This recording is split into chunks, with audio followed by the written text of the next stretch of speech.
እንዳሰቡ ሳይሆን እንዳሰበልኝ ነው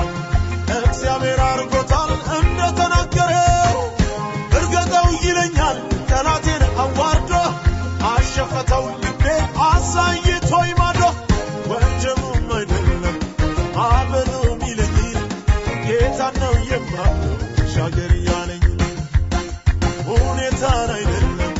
ሰዎች የሚሉኝ ጌታ ነው የማምነው አትሞትም ያለኝ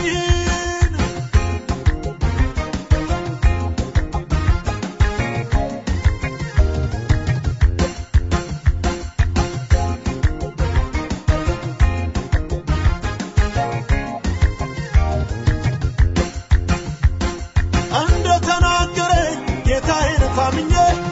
አንዴ ወጥቻለሁ ዋጋዬን ተምኜ ሽንፈትና ውርደት አይደል የሚታየኝ የተስፋ ቃሌ ነው